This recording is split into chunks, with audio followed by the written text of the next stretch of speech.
RBL bank या अग्रनामांकित व्यावसायिक बँकेच्या वतीनं समाजाच्या विविध क्षेत्रात उल्लेखनीय आणि अतुलनीय कार्य करणाऱ्या व्यक्तींना आरबीएल बँक कम्युनिटी स्टार या पुरस्काराने सन्मानित करण्यात येत आहे। सांगली इथं संपन्न झालेल्या सत्कार सोहळ्यात सांगलीतील प्रतिष्ठित व्यक्तिमत्व सामाजिक, सहकार, शैक्षणिक आणि धार्मिक तसंच व्यावसायिक क्षेत्रात गेल्या 40 वर्षांहून अधिक काळ सातत्यानं कार्यरत राहून समाजात आदर्श निर्माण करणारे डॉक्टर श्री रावसाहेब जिनगोंडा पाटील यांना त्यांच्या उल्लेखनीय कार्याबद्दल आरबीएल बँकेच्या वतीनं आरबीएल बँक कम्युनिटी स्टार या पुरस्कारानं गौरवण्यात आलं। या प्रसंगी बँकेचे अधिकारी प्रशांत पाटील यांनी रावसाहेब पाटील यांच्या कार्यकर्तृत्वाचा सविस्तर परिचय उपस्थितांना करून दिला।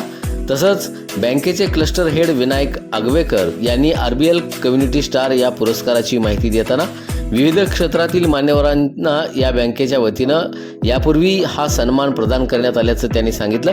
त्यामध्ये सांगलीची आंतरराष्ट्रीय कीर्तीची महिला क्रिकेटपटू स्मृती मानधना तसंच उद्योजक संजय घोडावत यांचाही समावेश असल्याचं त्यांनी नमूद केलं।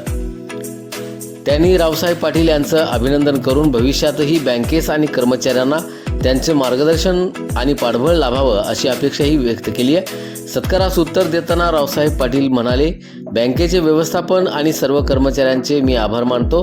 कोणत्याही पदावर कार्यरत असताना त्या संस्थेचा विकास साधणं आणि सर्वसामान्यांचे हित जपणं या तत्वावर मी नेहमी काम करत राहिलो असं त्यांनी यावेळी नमूद केलं। याप्रसंगी बँकेचे सिनियर मॅनेजर अरविंद चौगले यांनी बँकेच्या वाटचालीबद्दल माहिती दिली आणि बँक परिसरातील लोकांच्या विकासासाठी आणि सेवेसाठी कटिबद्ध असल्याचं त्यांनी यावेळी सांगितलं। या सत्कार सोहळ्यासाठी बँकेचे अधिकारी सुनील पाटील यांनी विशेष परिश्रम घेतले। या कार्यक्रमास आरबीएल बँकेचे अधिकारी, कर्मचारी तसंच स्वदेशी उद्योग समूहाचे सर्व संचालक आणि कर्मचारी उपस्थित होते।